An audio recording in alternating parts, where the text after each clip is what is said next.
Chapter 8 The Adventure of the Grey Questioner. Sir Constant had heard of dangers to be met in that region, but he could see no sign to bid him pause.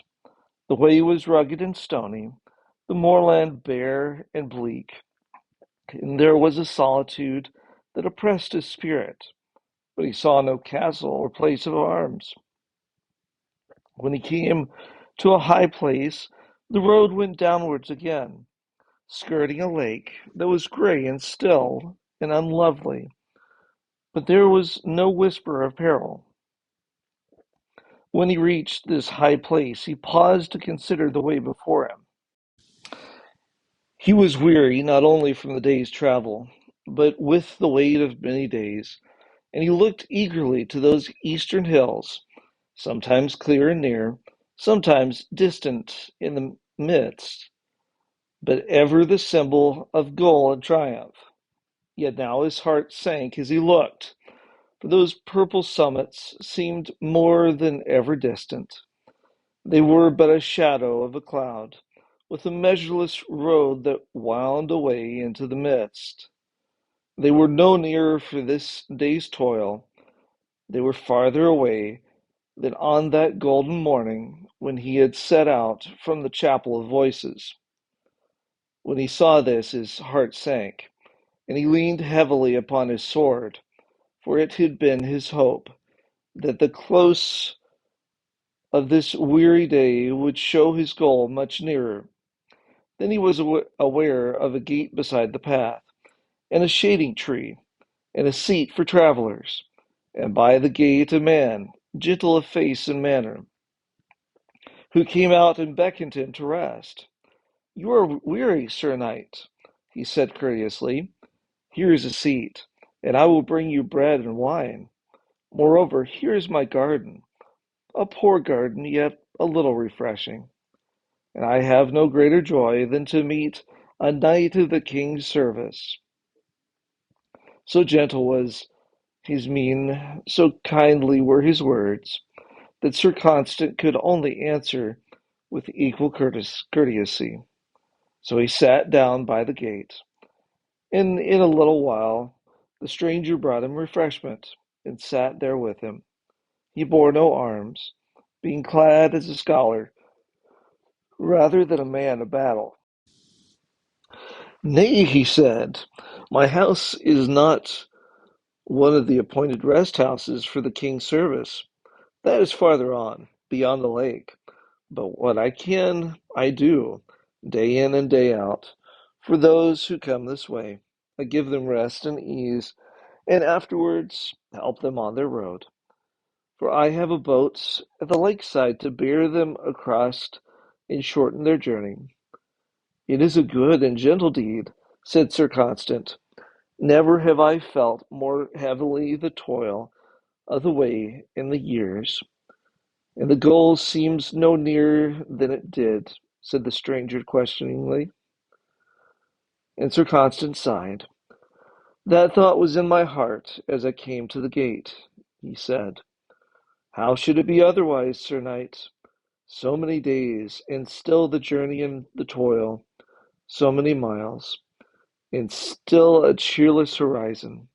What wonder that some say, when they have come so far, there is no city beyond those hills.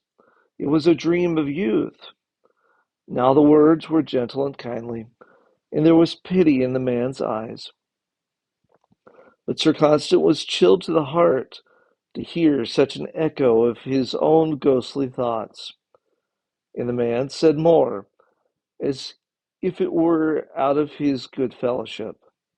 "And sometimes there comes a dread lest their words should be true, for of those who pass on upon the quest, not one has returned to tell of the goal.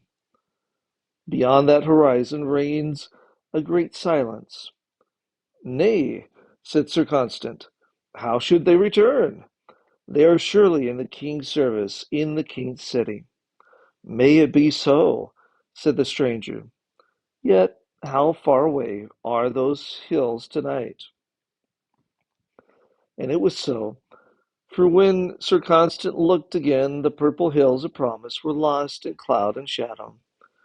No man could have told where they stood. And now for the boat, said his host, ere the night fall. But first walk in my garden, Sir Knight, for your refreshing.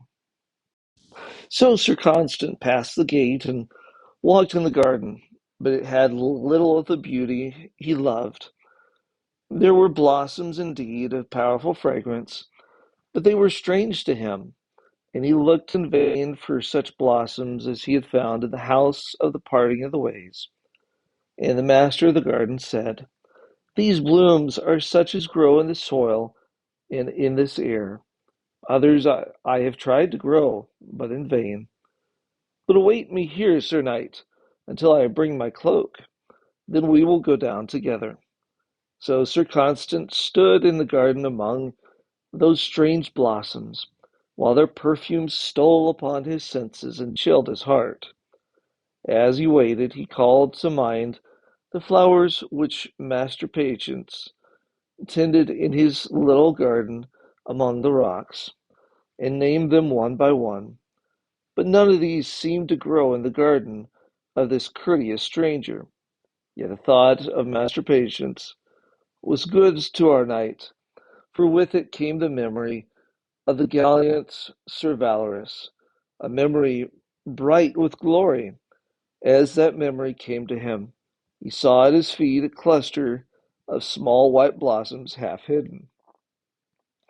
They were modest and tender flowers, with petals shaped like a tiny star, and white as snow. But he knew them well, for they were greatly favored of Master Patience, in whose garden they grew in great beauty. Here they were frail and sickly, but they were the same flower. He told his joy to his host, who came at that moment with his cloak. It is the blossom called the flower of hope, said Sir Constant. In the garden of Master Patient it grows in plenty, and my friend Sir Valorous loved it much. On that last dread night, when the silent horseman came, its fragrance was all about the house. It is not unpleasing, said the master of the garden, but it is very frail, and will not grow well in this soil. Many of my guests have found it, and have sought to tend it, but always it would fade away and die. Therefore, it is not one of my flowers, but comes and goes as it will. Then Sir Constant stooped and plucked one of the blossoms and placed it within his breastplate. And the master of the garden said nothing but smile as he saw it. Then they set out together to reach the waterside. Now the man of the strange garden was one of much thought, and wise and prudent speech, and so courteous in his manner that his wisdom was not a burden to those who heard him. A little I know, he said gravely, but where is he that knows much? The way is troublous, with mists before and behind, but I love those who have assurance, and I seek to learn from them. Therefore have some men called me the Great Questioner. Most of all do I love those who bear the arms of the king's service and seek his city, for their quest is after my own heart. Greatly would I rejoice if I could know that there was indeed a shining city beyond those clouds and shadows. And after that he said sadly, the clouds I see, but the city never. Sir Constant looked, and again there was nothing but cloud and mist, where he had often seen the gleaming peaks of those eastward hills. And with troubled heart he said, be surely the city is for those who set out upon the quest. None shall find save those who seek. Happy they who know that there is aught to find, said the great questioner. That is the thought that troubles me. But I am fully assured, cried Sir Constant. Happy indeed are you, said the stranger. Would that I were likewise. but I have met many whose assurance rested upon strange visions and voices and signs, which might be but the likeness of their own thoughts and hopes, even as the mirage that shows water in a desert. Forgive me, brave knight, if I desire some firmer ground than that, for I am a seeker after the truth. Then Sir Constant was silent, for he knew not how to speak. He remembered the vision in the chapel of voices, and the many times that the vision had gleamed before him since, ever to sustain and cheer, ever with promise of the goal. Could it be that the vision was but a vision, and the glory of the face but a reflection of the ardent hopes of youth? Had some armed foe said these things, he would have fought him to the last breath. But this man did not deny, and had no word of scorn. He did but question, and who shall give a blow for a question? So Sir Constant held counsel in his troubled heart, while the smooth voice spoke on, and the path descended steeply to the lakeside, and the whole world was gray as the speaker's cloak. So they came to the verge of the lake, and there found a boat waiting. Here Sir Constant saw a path along the verge of the lake, the path that he would have followed had he not met the stranger. But by this time he could not make head against the will of his guide. So they entered the boat together, and the great questioner loosened the sail, and immediately the boat sped out upon the waters. Grey and cold was the lake upon the moorlands, and near at hand the shore was barren and cheerless.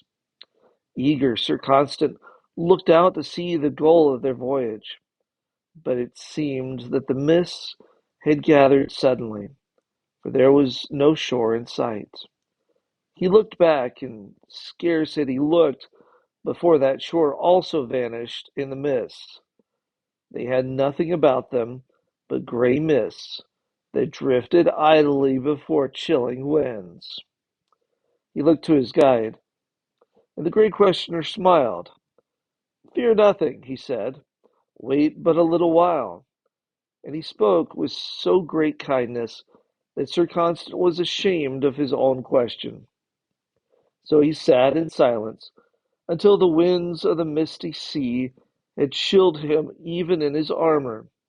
But the great questioner said again, smiling strangely in the dusk, "It is not so cold. After the toil of the day, this cool breeze is friendly and refreshing." Swiftly the shadows gathered about them, for the sun had set, and then Sir Constant perceived that there was no steady breeze upon that sea.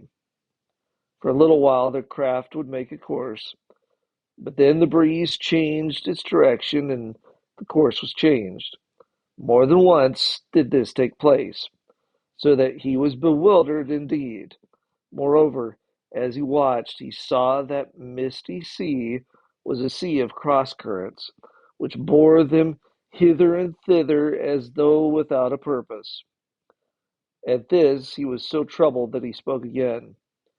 "Shall we not reach the shore before the fall of night?" And the great questioner answered out of the shadows, "That I did not promise, but surely there is a shore to every sea."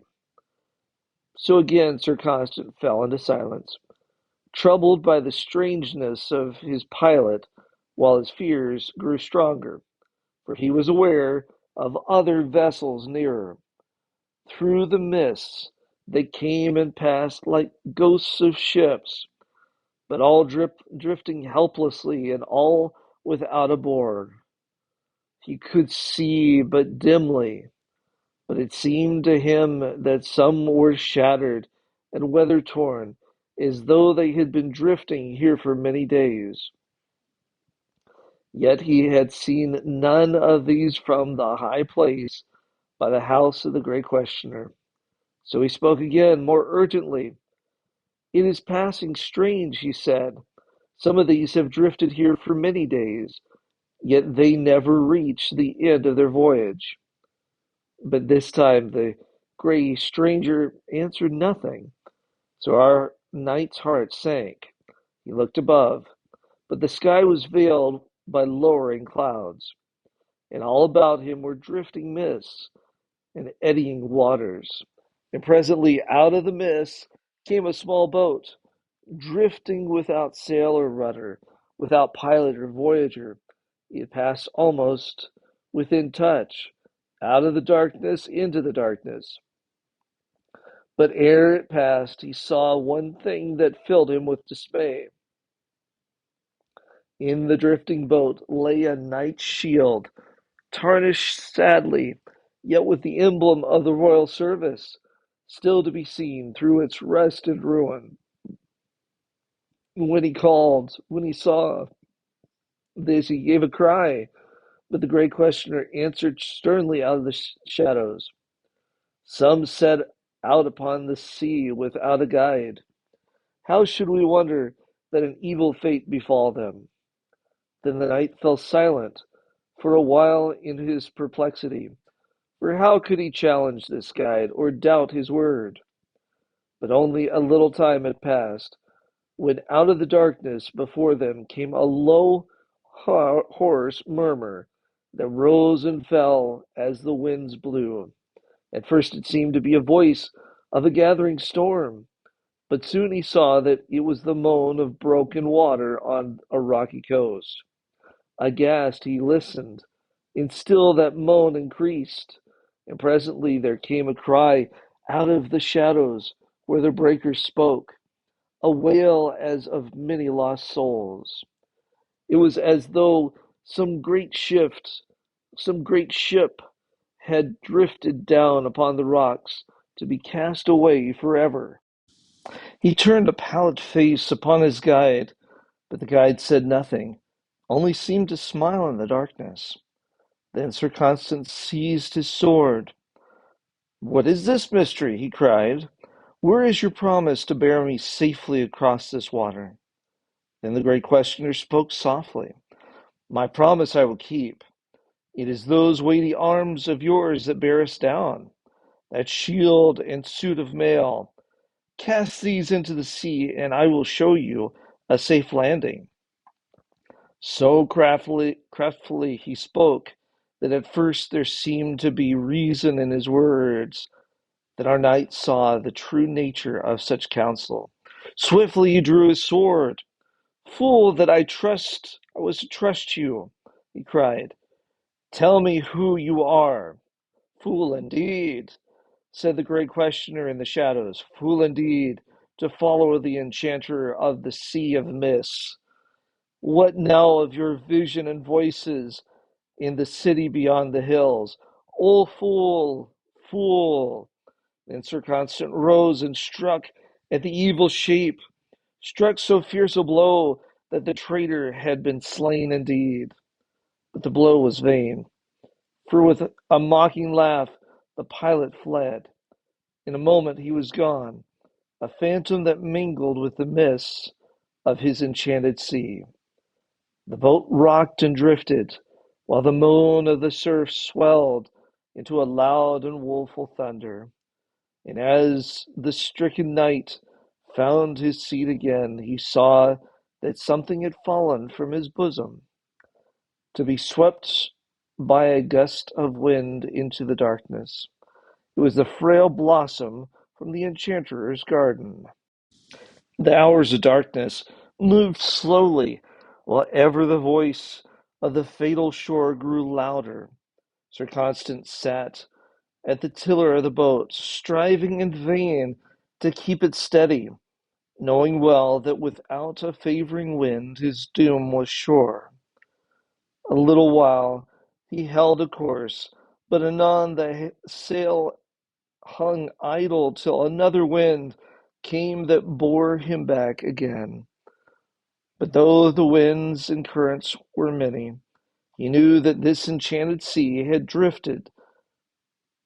a drift that was the drift of death.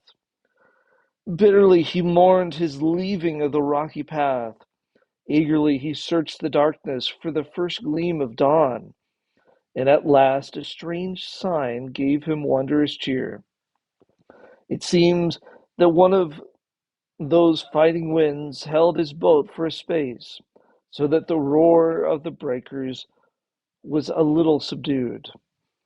When he believed this, he looked up with his heart full of joy, and by doing so, saw one pale star gleaming through the clouds. When he had watched for a little while, he was presently aware of other stars shining and sparkling over the darksome sea. First one, then another, they came forth and stood in order, forming a mighty name that extended from horizon to horizon, covering the firmament in its span. When he could read the sign, he cried out in wonder, for the name was the name of the great king. But he would not have seen this had he not looked up. Then came another wonder, for the stars found a mirror in his boat. There lay his shield, and as the great name looked down upon him, the emblazoned shield caught the starlight, so that in the darkness the emblem of the great king shone with mystic beauty. When he had, when he saw this, his heart leaped, for he remembered how this emblem had shone for him through all the days and nights, through the darkness, a great and glowing light, in a, in battle a conquering sign. And as love and loyalty rose at the call of memory, he cried out, my master, and took the great shield and set it in his place upon his arm. For my folly I may be cast away, he said, but the sign shall be with me to the last. Then those who find me dead shall know that once I gloried in the royal service, though at last I shamed it sadly. So he sat with his shield upon his arm and his sword drawn, waiting for dawn or doom. But now a greater wonder came, for it seemed to him that the friendly breeze which had cleared the skies still held, so that the frail boat continued on that course. For the voice of the breakers grew less and less, though mournful yet and deadly. And still through the last hours of night the breeze continued to blow, now faint and low, now more strong and steady, and slowly, oh, so slowly, the menace of the breakers sank, till it was no more than a hoarse murmur in the distance. For even on that enchanted sea the great king has power, and the wind called the breath of noble desire is one of his winds. So the last hour of night passed, with chilling spray and fighting waves and wreathing mists, but with a straining mast at time and a sail that seemed to be filled with purpose. And at last the dawn broke far before them, strange and gray.